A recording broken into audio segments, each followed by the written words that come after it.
on this computer. Oke, R. Pak, saya mau nanya. Silakan. Kenapa? Kan kalau inersia itu kalau bangunnya kayak ada bolongnya gitu bisa ini ya apa? Dikurangi. Bangun, Betul. ya dikurangi. Betul, bisa. Nah kalau Y-bar bisa nggak gitu ya Pak? Y-bar maksudnya dikurangi gimana? Itu buat nyari ininya sentroid. Bisa juga harusnya ya. Karena itu Oh kan bisa. pengaruhnya gini-gini. Y-bar itu lebih ke arah pengaruh momen, kan ya. Jadi sebenarnya kalau misalkan untuk kasus Y-bar sendiri itu kan jadi kayak efek dari masing-masing bagian. Misalkan ya, ini maksud kamu kelihatannya seperti ini ya. Iya Pak, jadi pas di PR itu saya coba ini Y-bar-nya dikurangin, tapi kayak hasilnya beda gitu, atau mungkin saya salah hitung ya? Ada kemungkinan kamu salah hitung. Jadi, ini ya, coba saya tambahkan di sini.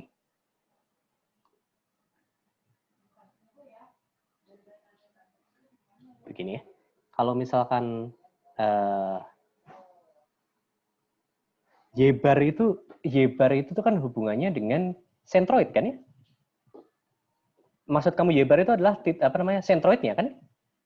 Halo? Tadi siapa yang nanya? Kok ngilang? Halo?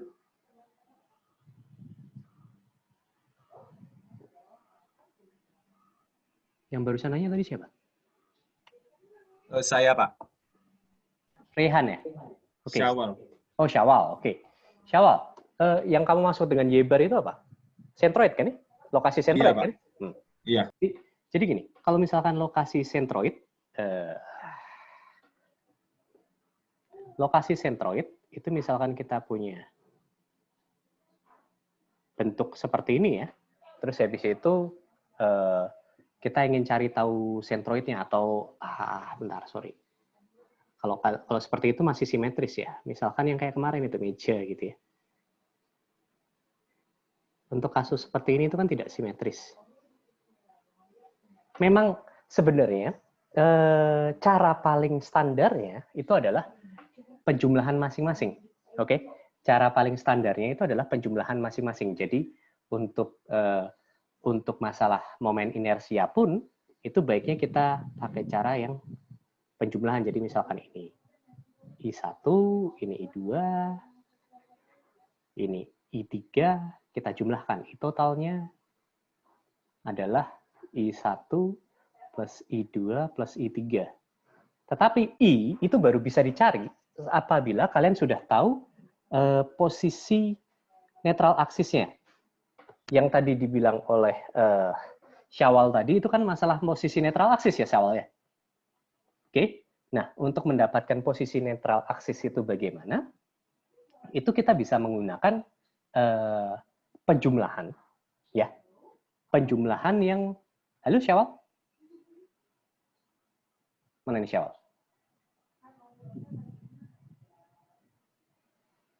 Syawal ngilang-ngilang terus. Iya Pak. Nah. Ini suka bermasalah Pak, maaf. Oke. Y-bar itu rumusnya gimana Syawal? B H pangkat 3 per 12. Y-bar. Y-bar. Apa namanya? Letak sentroid. Kalau misalkan ada beberapa area itu. Oh, ini Pak, sigma YI sama AI-nya Pak. Per A total. YI kali AI dibagi dengan sigma AI ya? Iya Pak. Oke. Nah, ini sebenarnya kalau misalkan untuk Y-bar, itu agak sulit kalau menggunakan pengurangan, Syawal. Karena kalau misalkan bisa dilihat di sini ya, itu kita harus kita menggunakan sigma di sini. Jadi agak sulit karena itu memang apa namanya? Memang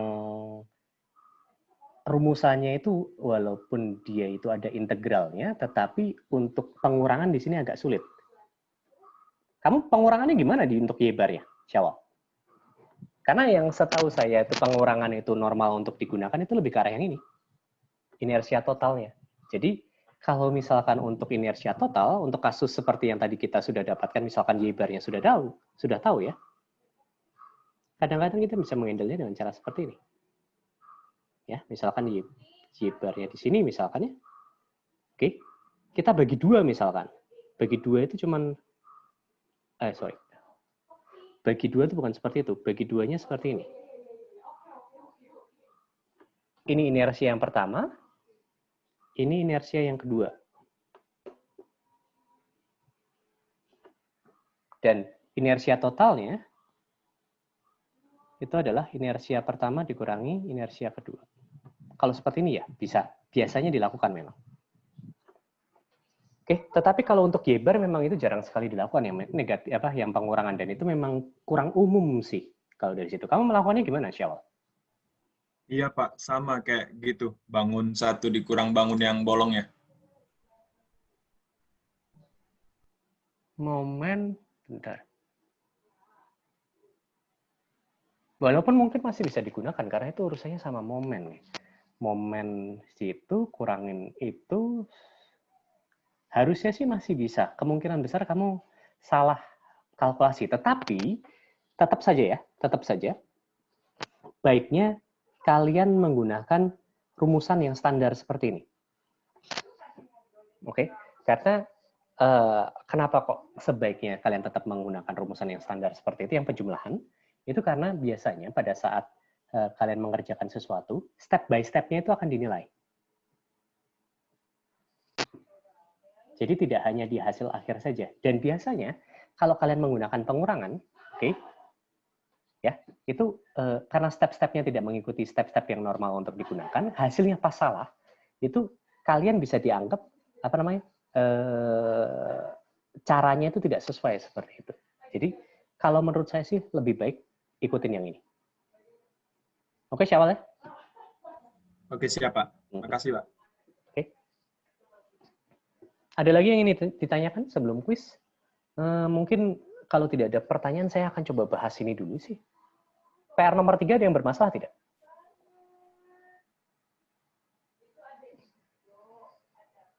Atau PR nomor-nomor lainnya? PR nomor 2 itu harusnya juga tidak ada masalah ya. PR nomor 4 juga harusnya tidak ada masalah. Ini sih Pak, saya mau nanya Pak. Silakan, Kemal. Saya masih belum terlalu ngerti perbedaan momen sama torsi Pak. Kira-kira bedanya di mana ya? Oke. Pertanyaan kamu dasar, tapi nggak apa sih. Gini ya. Ini lebih ke arahnya, Kemal. Jadi,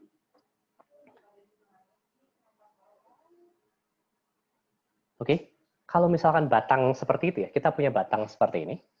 Aksis dari batang tersebut ya, itu seperti itu. Ya, jika arah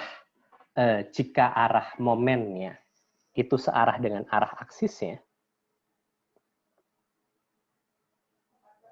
seperti itu ya. Jika arah momennya ya, arah vektor momennya itu searah dengan aksis dari batang tersebut, kita namakan sebagai torsi, Kemal. Walaupun sebenarnya torsi sama momen itu ya sama-sama aja. Oke? Kebayang nggak, Kemal? Belum sih, Pak. Ini gini, kalau misalkan batang itu kan semua batang itu kan pasti punya aksis ya. Oke? Arah vektor dari torsinya itu sama dengan arah aksis dari batangnya. Arah vektor dari momennya itu sama dengan arah aksis dari batangnya. Itu akan kita namakan sebagai torsi. Kemal. Oh, pakai kayak tangan kanan ya, Pak?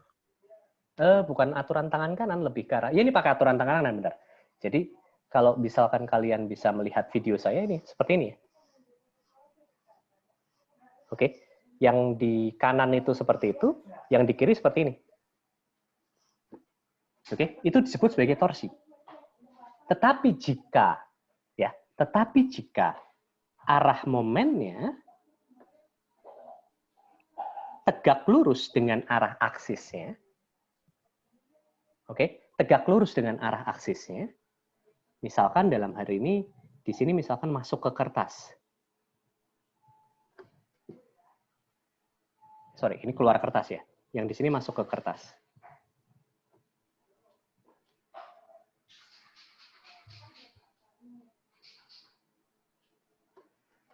Oke. Nah, kalau masuk ke kertas, aturan tangan kanan seperti ini kan ya? Kalau keluar dari kertas, aturan tangan kanan seperti ini kan? Atau kalau misalkan kamu gambar ulang, bisa jadi seperti ini kan ya? Gini ya? Iya, Pak. Nah, itu disebut sebagai momen. Jadi torsi itu, arah paling cara paling gampangnya itu adalah si arahnya, kalau mengikuti aturan tangan kanan, arah dari vektor momennya itu searah dengan aksis batangnya. Itu disebut sebagai torsi. Oke, Pak. Kebayangkan maksud saya? Kebayang, Pak. Nah, karena dia arahnya seperti itu, dia akan memberikan efek puntiran. Bener nggak? Iya, Kan Pak. jadi seperti ini kan, efeknya puntiran kan? Nah, karena efeknya itu puntiran, yang dihasilkan bukan gaya normal, tetapi gaya geser.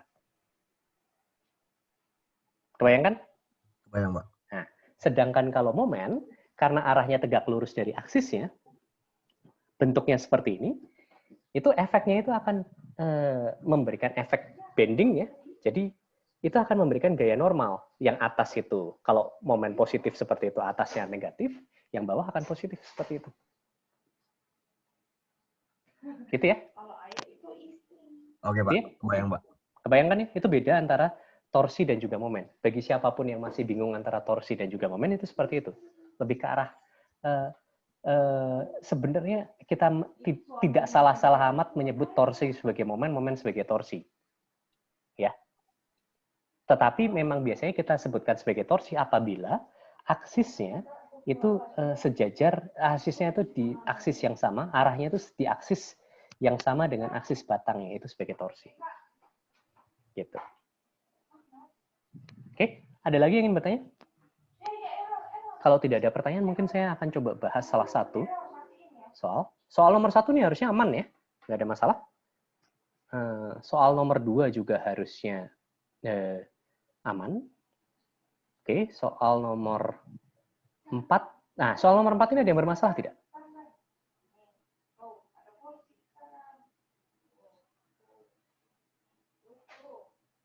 Tidak ada ya? Harusnya aman juga ya. Jadi intinya yang harus dilakukan di situ itu adalah mencari tahu dimensi A dalam R yang menghasilkan nilai maksimum bending stress yang sama. Seperti itu. Oke, ada lagi yang mau ditanyakan? Bentar. Sebentar ya, sebentar. Saya pause dulu sebentar.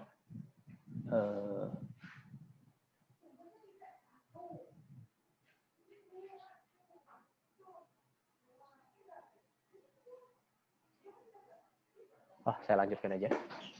Bentar.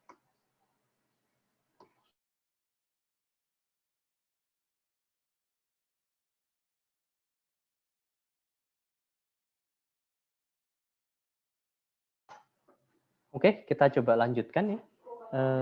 Kalau misalkan nomor 4 tidak ada masalah, jadi harusnya kalau nomor 4 tidak ada masalah, saya coba bahas yang untuk nomor 3 ini.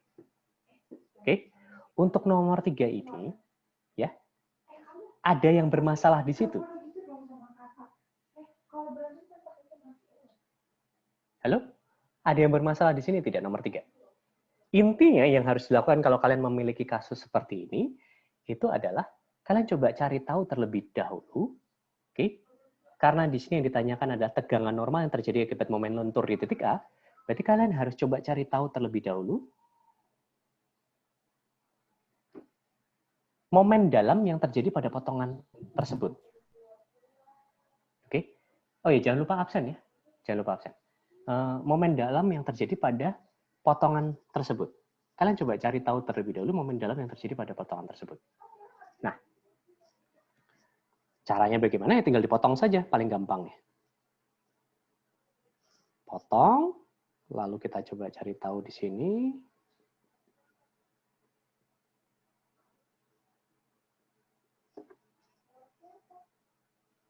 Oke. Lalu di A-nya itu kita tahu, kita coba cari tahu apa namanya, momen dalam yang terjadi di situ.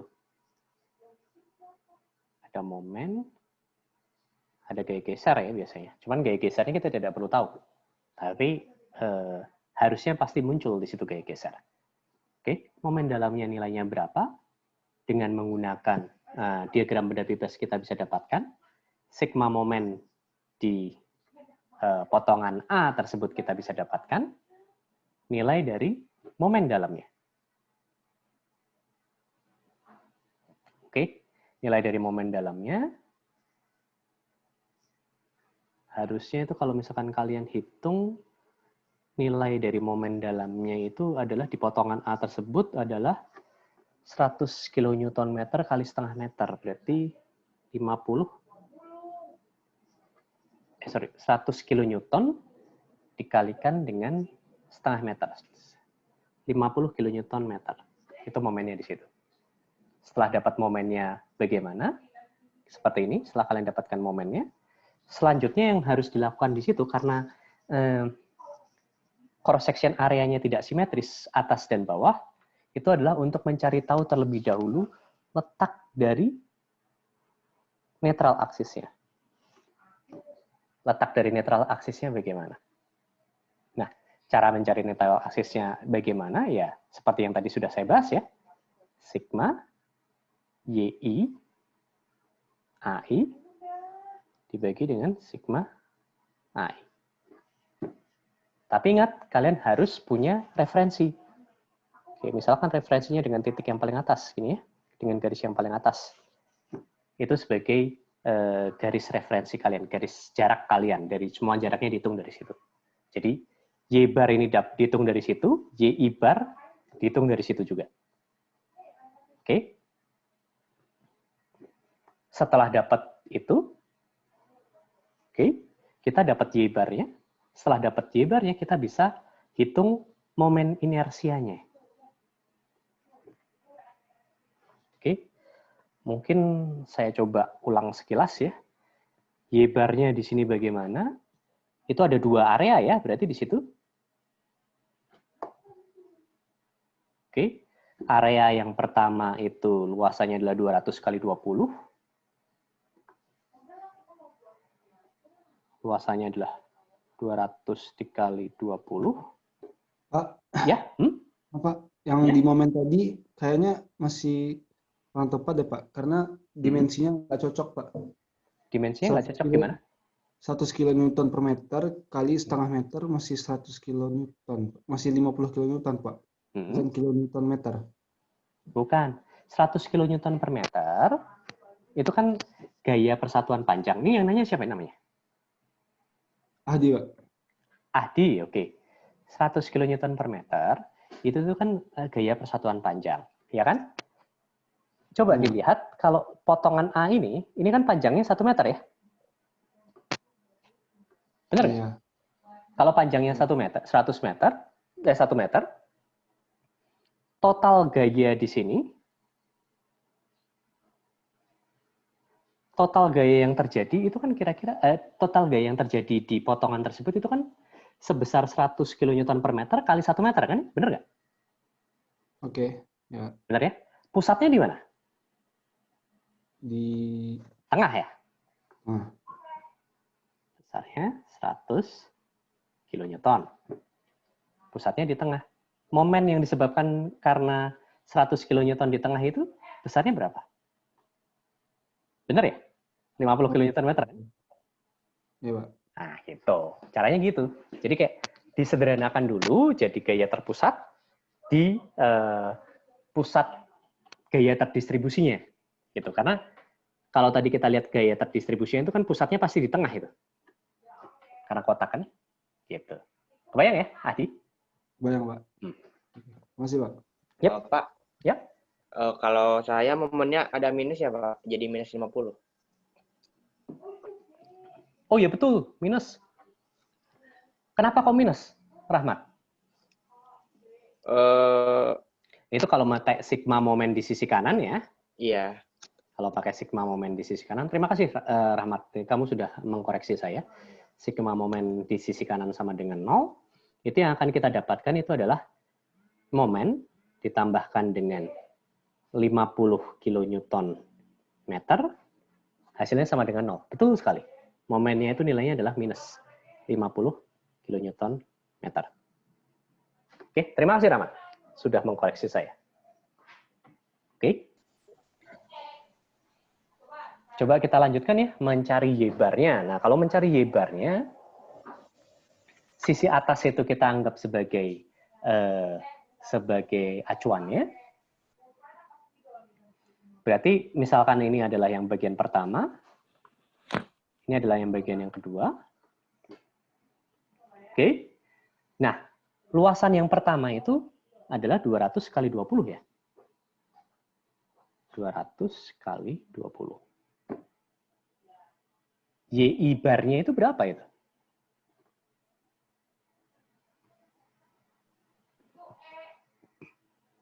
10, Pak. 10. Kenapa kok 10, Kemal? Karena posisi tengah-tengahnya dia itu pas di tengah-tengah ini ya. Alah.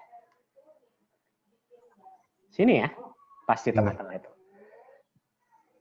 Jadi jaraknya ke atas itu adalah 10. Lalu yang bagian yang kedua, luas area yang kedua, itu 200 dikali 20 lagi ya? 200 dikali 20, tetapi jaraknya agak berubah gitu. Jaraknya ke atas adalah 20 ditambah 100 ya, 120. Karena sentroidnya pas di tengah-tengah sini. Ya, 100, setengah kali 200 itu adalah 100, ditambah 20, 120. Oke, lalu dibagi dengan luasannya. 2 dikali 200 kali 20. Seperti itu. Itu kita bisa dapat Y-barnya di situ. Nilai Y-barnya. Nah, setelah dapat Y-barnya, kita hitung I-nya. I terhadap Y-bar tersebut.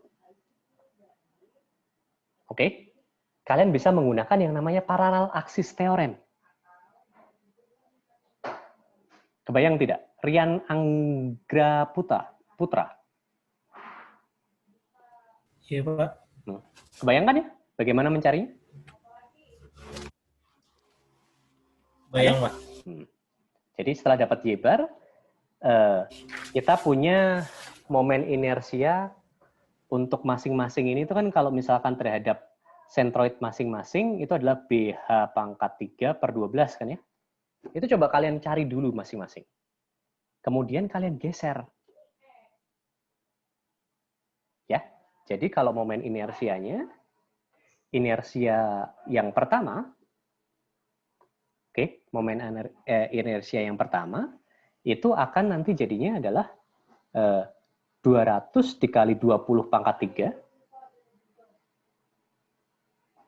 per 12 ditambah luasannya dia 200 dikali 20. Oke. Dikali pergeserannya.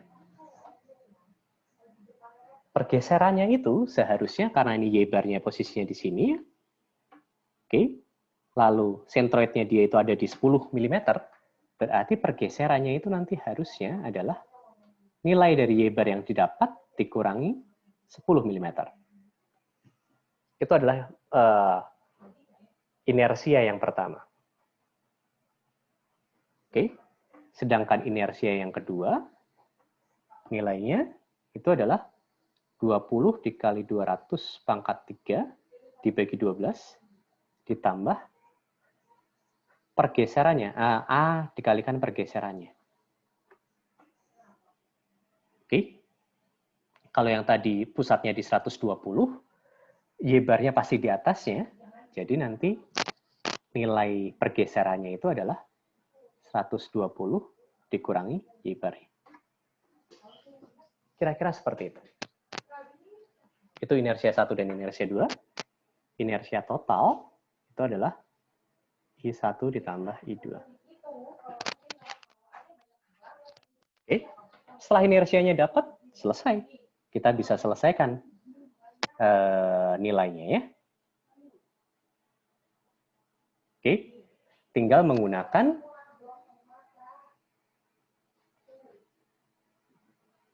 tegangan normal itu adalah momen Y dibagi dengan I. I-nya kita sudah tahu, momennya kita sudah dapat dari awal, ini. Oke, minus MY per I ya. Nah, sekarang Y-nya itu bisa dicari di situ. Y-nya itu adalah 75 dari bawah. Nah, asalkan Y bar-nya kita sudah tahu, ya kita bisa dapat nilai jarak dari Y bar-nya ini ke titik A. Seperti itu. Dan ke bawah itu negatif ya.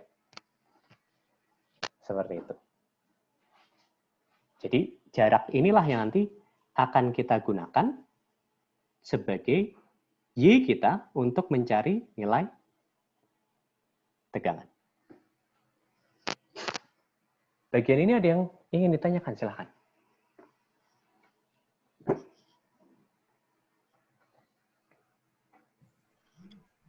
Pak, saya ingin bertanya, Pak. Oh, siapanya? Tadi kan dalam menentukan sentroidnya, tadi sebelumnya kita harus menentukan sumbu nolnya dulu ya, Pak. Sumbu yang merah di atas itu. Apa tadi? Sumbu acuan ya, kalau nggak salah tadi sebutnya. Yang mana?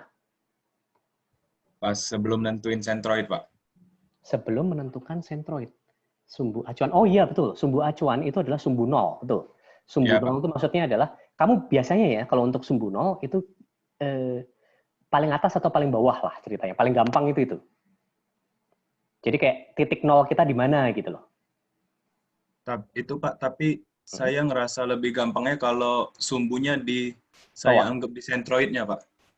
Jadi nanti jarak dari sentroid ke titik pusat bangun 1 saya anggap A, jarak sentroid ke pusat bangun 2 tuh B. Jadi nanti ada 2 persamaan gitu, Pak. Tapi kan sentroidnya kita belum tahu. Iya, Pak. Makanya jadi A sama B. Itu malah pusing. Itu kalau misalkan kayak gitu, jadi A sama B itu berarti ada 2 variabel dong.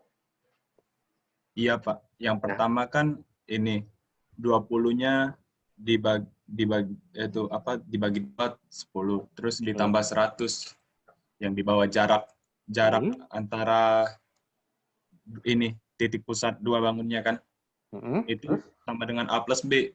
Terus persamaan AB lagi dapat dari ini Y bar-nya, Pak. Iya, cuman itu bukan cara standarnya sih. Kalau cara standarnya kita selalu menentukan titiknya itu di satu titik yang paling gampang kita jadikan acuan ya. Kalau nggak atas ya paling bawah. Itu. Walaupun sama nggak boleh ya, Pak, cara gitu? Sebenarnya boleh, sama itu boleh. Cuman gini, kalau misalkan kamu menggunakan cara yang tidak standar, itu kadang-kadang kenapa kok saya mencoba untuk supaya kamu tidak menggunakan cara tersebut, itu permasalahan utamanya adalah nanti kalau misalkan kalkulasi kamu itu agak sedikit salah, keseluruhan cara itu bisa dicoret gitu loh. Kebayang nggak maksudnya? Oh iya, karena Pak. Ini yang sebelumnya tadi ya, Pak. Betul. Karena step by stepnya agak sedikit berbeda gitu.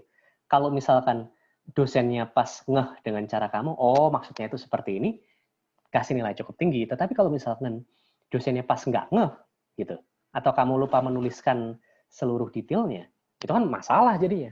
Jadi jangan pakai itu. Oke? Siap, Pak. Sip ya. Jadi caranya seperti itu untuk mendapatkan nilai tegangan di titik A tersebut. Nah, sekarang kalau pertanyaannya ini misalkan saya ubah. Kalau misalkan pertanyaannya ini saya ubah, ya, yang ditanyakan itu bukan tegangan akibat momen lentur di titik A, tetapi yang ditanyakan itu adalah tegangan absolute maximum akibat momen lentur. Kalau seperti itu caranya bagaimana? Ada yang bisa bantu saya?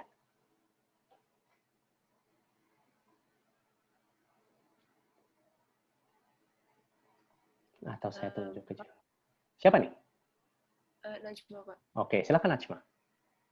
Berarti cari momen dalamnya dulu, di mana momen dalamnya itu maksimal.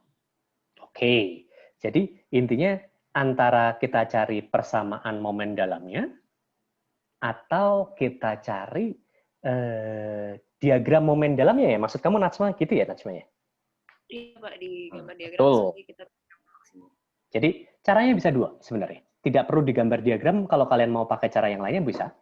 Yaitu dicari persamaan momen dalamnya terlebih dahulu. Persamaan momen dalam untuk seluruh posisi X ya. Untuk seluruh posisi X. Jadi persamaan momen dalam X. Nah, dari situ, karena kita ingin mendapatkan nilai momen yang paling besar, kita turunkan sekali. Sama dengan 0, oke, kita bisa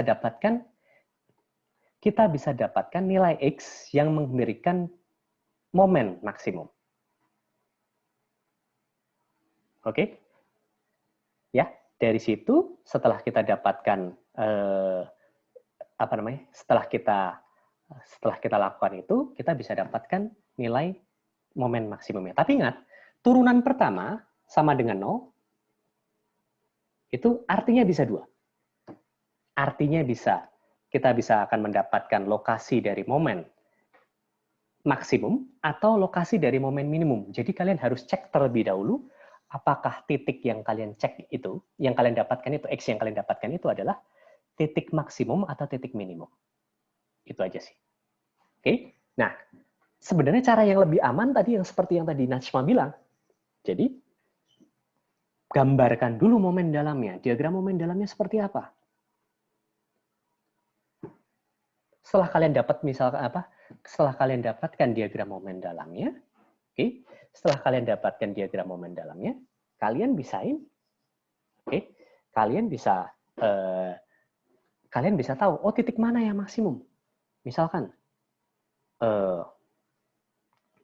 diagram momen dalamnya misalkan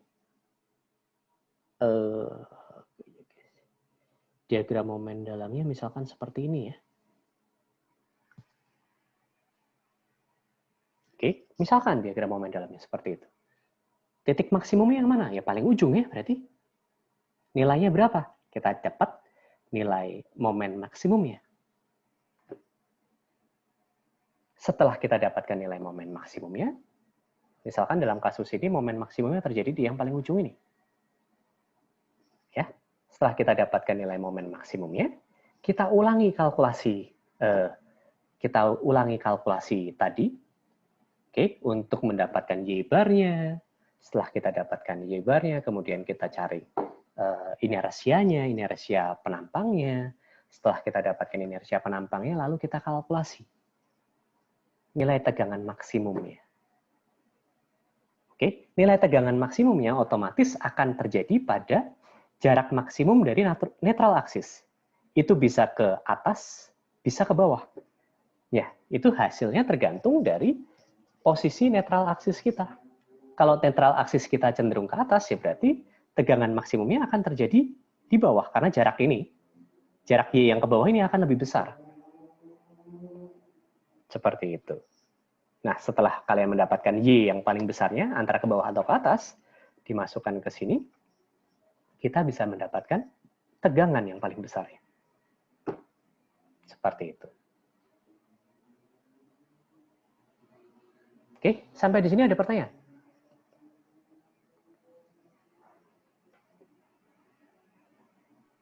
Pak, kalau mengerjakannya dengan potongan yang di kanan gimana, Pak? Potongan dari kanan? Oh, boleh aja, nggak ada masalah. Sama aja kok.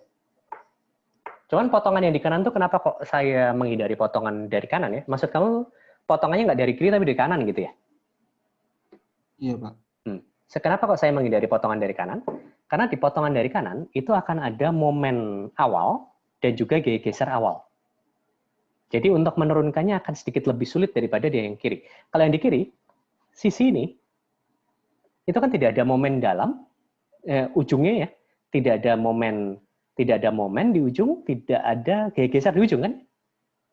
Penurunannya jadi akan jadi jauh lebih mudah daripada kalau kita menurunkan dari kanan. Kebayang nggak? Oke, Pak. Jadi gini, sebaiknya kalau misalkan kalian mengerjakan sesuatu, coba cari tahu dulu, kalau untuk kasus seperti ini ya, coba cari tahu dulu, mana yang akan lebih mudah untuk kalian lakukan.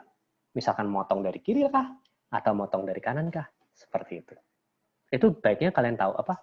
Coba dianalisis dulu di awal. Oke?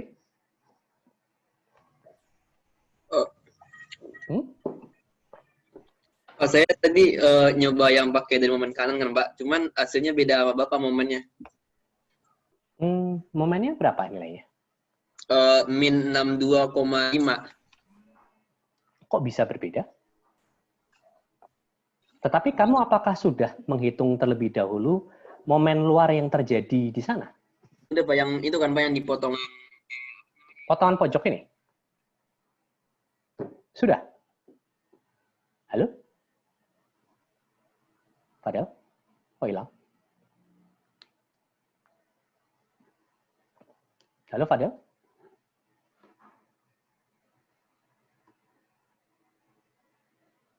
Chatting. Oh, Fadel kelihatannya mic-nya bermasalah ya. Oke, jadi sebenarnya dari kanan sama dari kiri harusnya sama, Fadel. Jadi kalau misalkan dipotong dari kanan, ya repotnya dari potong dari kanan. Ya, kalau kita potong dari kanan, oke, kita harus terlebih dahulu mencari tahu gaya luar yang terjadi di sana. Gaya luar yang terjadi di sana itu berarti ada 100 di sini terdistribusi ya.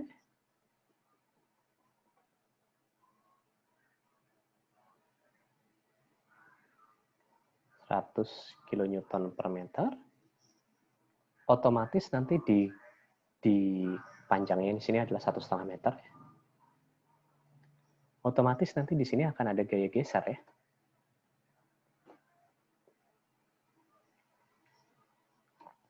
Gaya gesernya V-nya sama ada momennya. Ya.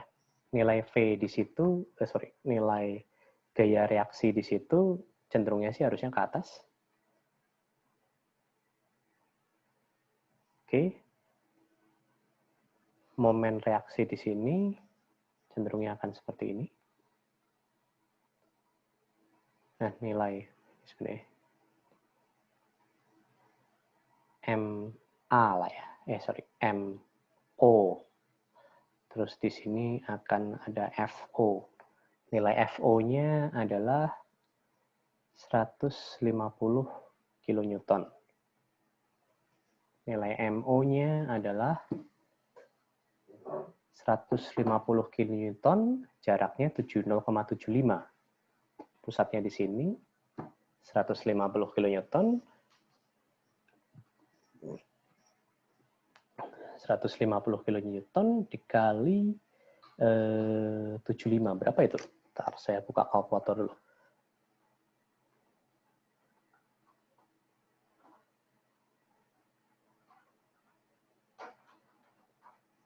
,5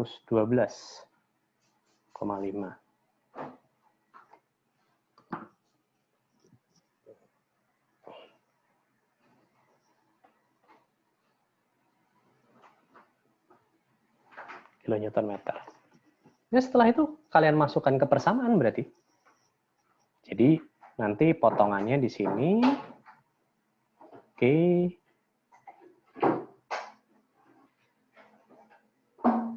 .150, 112,5. Oke. Kemudian ada gaya terdistribusi ke bawah.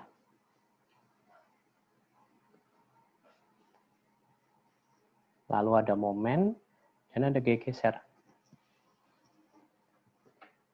Oke, harusnya sih ketemu ya. Apa namanya? Gaya gesernya nilainya berapa, cari dulu gaya gesernya nilainya berapa, setelah itu momennya berapa, seharusnya sih sama, Fadel. Nggak boleh beda. Potongan dari kiri dan kanan harusnya sama. Kalau misalkan ada perbedaan, kemungkinan besar ada salah satu yang salah menghitung. Seperti itu. Oke, ada lagi pertanyaan? Itu masih tersisa 3 menit sebelum saya persilahkan kalian untuk persiapan kuis.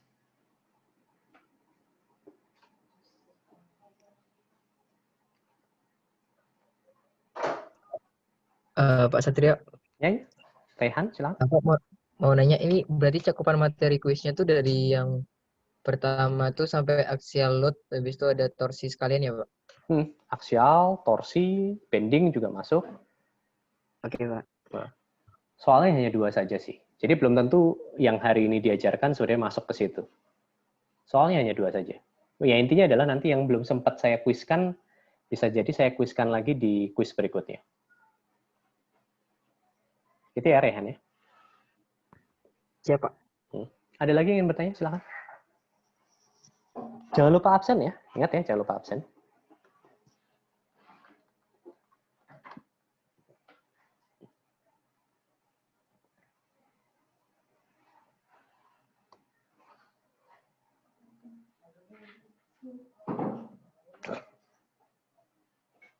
Kelihatan tidak ada pertanyaan lagi ya? Atau ada yang ingin bertanya? Silakan. Ntar, kalau misalkan terkait sekalian saya bahas ya. Nah, untuk soal nomor 4 ini,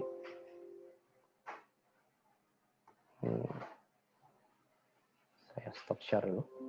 Untuk soal nomor 4 itu,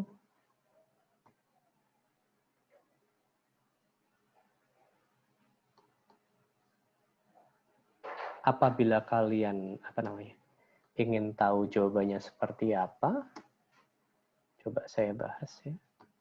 Bukan bahas sih sebenarnya, saya cuma tunjukkan saja hasilnya. Ini PR nomor 4 ya. Bisa kelihatan nggak nih? Halo? Kelihatan, Pak.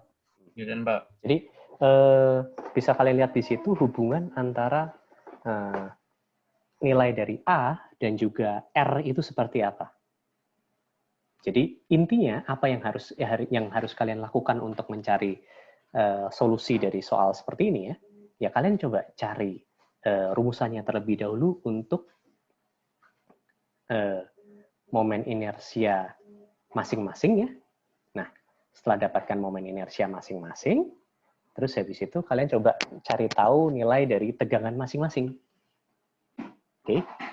Momennya sama ya, ingat ya momennya sama. Tegangan maksimumnya itu juga kita sudah bisa tahu karena R-nya itu kita sudah tahu, A-nya kita juga sudah tahu dalam R dan A. Nah, TC max dan juga TS max-nya kita tahu. Oke. Yang kita perlu lakukan hanya menyamakan kedua itu saja. Nah, dalam proses menyamakannya, itu semuanya nanti akan kecoret ya. Semuanya akan kecoret kecuali R dan juga A. Nah, dari situ kita bisa dapatkan hubungan antara R dan juga A. Seperti itu. Jadi caranya tidak terlalu sulit sih. Oke. Kelihatannya kuliah kita hari ini cukup sampai di sini. Jangan lupa setelah ini jam 4 tank kalian akan mulai quiz ya. Jadi tolong diikuti direction dari Kak Wandi dan juga Kak Noval. Silahkan kalian ikutin saja ya. Submission-nya seperti apa itu akan melalui Google Form. Itu juga kalian ikutin saja. Ya. Berapa, Pak? Jam 2. Berapa? Jam 2 tank kita mulai. Jam 2, oke. Jadi tapi kalian standby aja di grup ya. Karena nanti WA grup mungkin kemungkinan besar soalnya dia akan diposting di WA grup. Seperti itu. Oke. Selamat mengerjakan kuisnya. Sampai ketemu hari Rabu minggu depan. Oke. Pak, terima kasih, Pak. Ya, ya. Terima kasih. Terima kasih, Pak.